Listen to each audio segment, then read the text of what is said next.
po sa inyong lahat. Welcome po sa aking kusina, sa kusina ni Ate Olalah. Okay po, ngayon po ay gagawa naman tayo ng paborito ng lahat, paborito ng aking pamilya, lalo na ng aking may bahay, ng aking asawa, ang kare-kare. Wow! Ito po ay weekend lunch po namin. Lagi po namin itong nire-request kay Ate Flora. Hi Ate Flora! So, bago po pumunta ng church, kailangan po nakaluto na si Ate Flora ng kare-kare. Para pag uwi po namin galing ng church, so meron po kaming kakainin. So, Ate Flora, namimiss na namin ang mga luto mo. Sobra. So, ito, kami na lang ang gagawa kasi, diba, wala ka eh. So, yun po. So, Tuesday pa lang po ngayon. Tuesday pa lang po ngayon, pero may special request na po ang aking asawa. So, sabi ko, hindi pa naman weekend diba? Pero very short notice po, diba? Pero salamat na lang at meron akong Instapat. So, at least 10-15 minutes po, malambot na po ang aking karne. So, ano po, gusto ko rin po siyang kainin, kaya hindi po ako hindi ko po siya mahindian. So, yun po, tara samahan niyo na ako, gawin na po natin kasi nagugutom na po kami. Okay, ito po ang mga kakailanganin natin pong sangkap sa paggawa ng kare-kare. Ito po ay shank. 5 pounds po ito. Pinalambot ko na po ito siya. Ginamit ko po yung aking Instapat. So, mga 15 minutes po siya sa high pressure.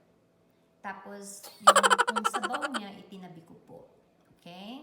So, syempre, ang ating talong, eggplant. This is just like 4 pieces of medium size na eggplant. So, depende po sa inyo kung gusto niyo mas maraming gulay, bahala na po kayo maglagay. Ang asawa ko, paborito niya ang gulay, maraming gulay po. And then, ito po ay 250 grams of sitaw, long beans.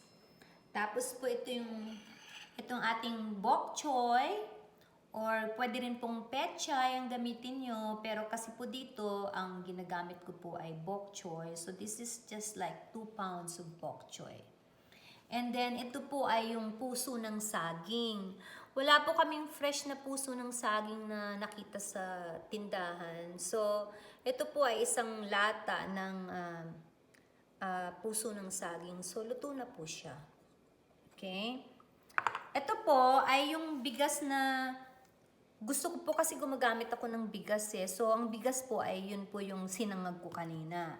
1 cup na sinangag na bigas, pero ang kakailanganin lang po natin ay 2.5 tablespoon. Ito po ay hindi pa nag-grind, mainit-init pa. So, palalamigin ko lang po, tapos mamaya i-grind ko na po siya. And then, kailangan po natin ng peanut butter. Siyempre, hindi naman to magiging kare-kare kung walang peanut butter. And then, siyempre, gusto natin ng may kulay. So, atsuete po. Ito, atsuete powder. So, yun lang po. So, umpisahan na po natin ang paggawa. Para po sa panlagay natin sa kare-kare, mamaya, i-grind natin yan. Okay? Ito po, ayan. Wala po akong coffee grinder, kaya ang ginagamit ko po yung aking maliit na, So, kung may coffee grinder po kayo, mas maganda. Kasi, gusto ko po siyang pulbusin.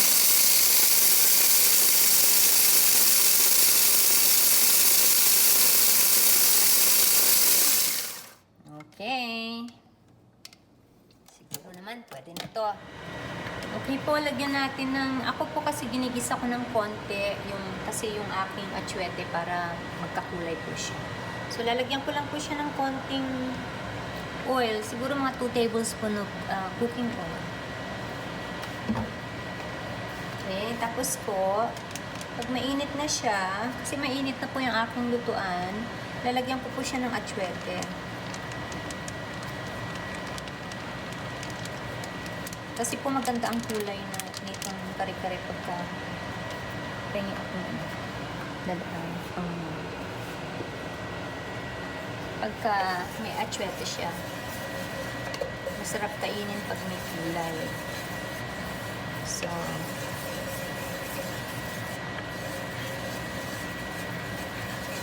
ayan na po, oh. Kita nyo? Madali po siyang magtunaw.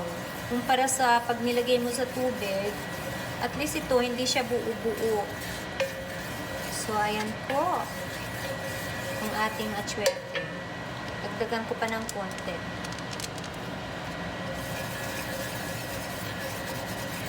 So, ayan. Susunod ko po yung ating, meat. Para mag-isa ko po siya.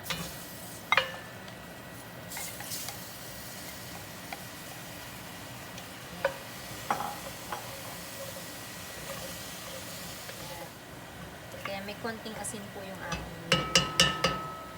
So, prituin lang natin ng konti. Okay. Ito po yung pinaglagaan ko ng aking beef. So, ngayon, masebo. Hindi po, alam niyo naman, nag-iingat tayo. Ayaw po natin lahat ng sebo na to, bumara po sa ating mga ugat. So, ang ginagawa ko po ito, lalagyan ko ng ice para po makuha ko yung sebo sa ibabaw.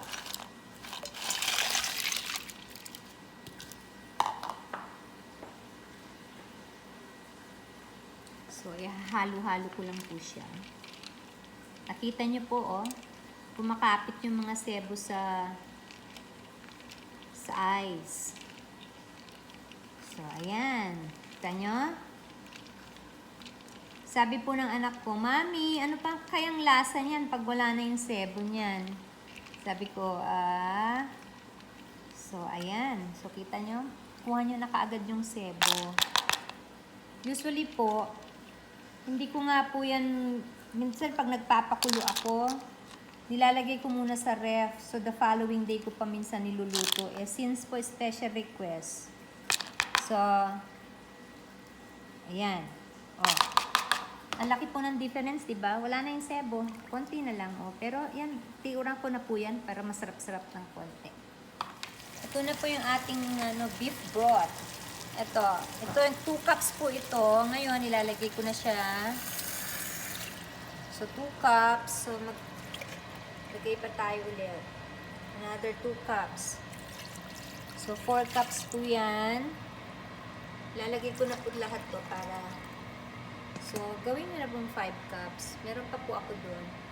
Ang dagdag ko po yun, pag just in case na gusto ko pa ng medyo may sabaw konti. So, ayan po. So, ginawa ko ng 5 cups. Pero may reserve po tayo, just in case. Okay? So, pakuluin po natin to. Ito po yung yung ground na sinangag na bigas. So, isama na po natin siya para at least maluto na po siya. Pag pakulo nito, luto na rin yung ating rice, diba? Masarap po itong may rice. Iba po ang lasa kaysa walang rice. So, ayan. Pakuluin po natin.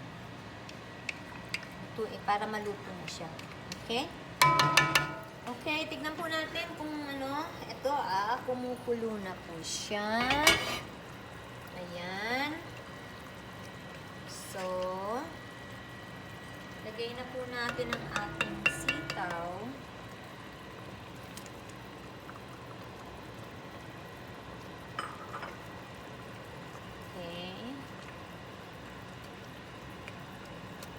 Lagay na rin natin ang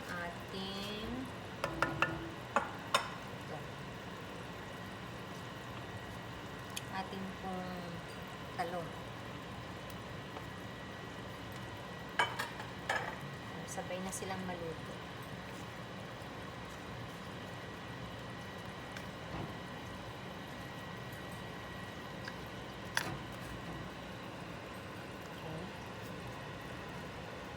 Tapos po, gagawin ko, ibabaw ko po yung ating bok choy. Okay? Siguro nagtataka kayo bakit ko nilalagay yung bok choy nang hindi pa luto yung aking ma-overcook Kasi po, gusto kong kuha yung heat niya. Ito kasi parang steam lang ang gagawin ko dito. So, pag luto na po yung pechay ko, tatanggalin ko po siya. Hanguin ko siya. Kikita niyo po. Okay, so, yan, naayos ko muna siya. Yan. Dami, no? Okay, so, ganyan po muna. Tapos, takpan po natin.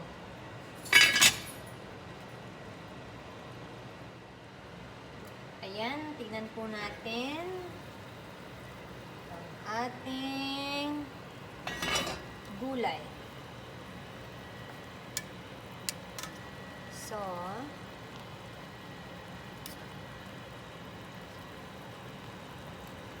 luto na po siya. Ayaw naman natin siyang ma-overcook. Ayan.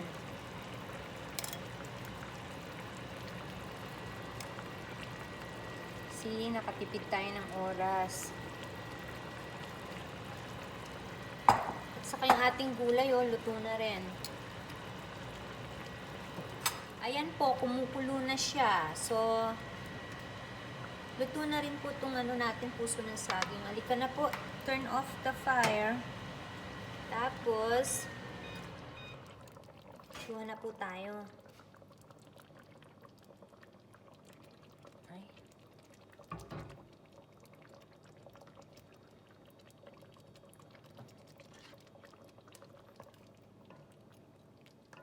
Ayan, kulong-kulo.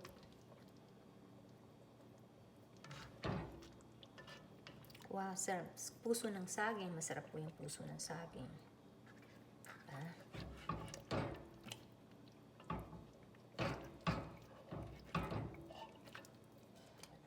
Okay po, ito yung ating kare-kare na galing dun. So, ngayon, lagyan ko po siya ng gulay dito.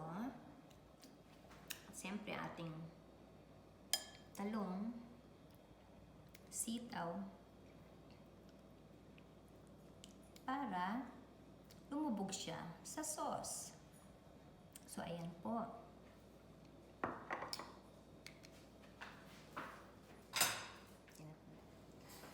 O, ayan po ang tukman po natin, ha? Sarap. Okay. Siyempre, gusto ko na may talong. May rice po dyan. Ang ating sitaw. Ating puso ng saging. Siyempre, yung sabaw. Sauce.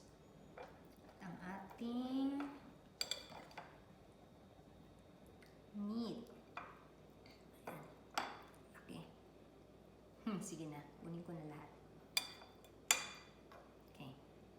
Tapos po, ang ating alamang. Bagoong. Ayan. Konti lang po. Ito ang aking tinidor. Ay! Ang pinakaihintay ko pong kare-kare. So, tikman po natin.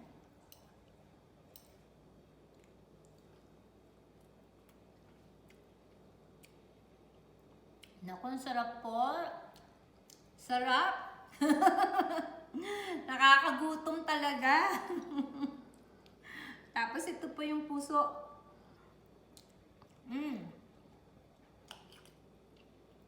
Ang lambot, ang sarap.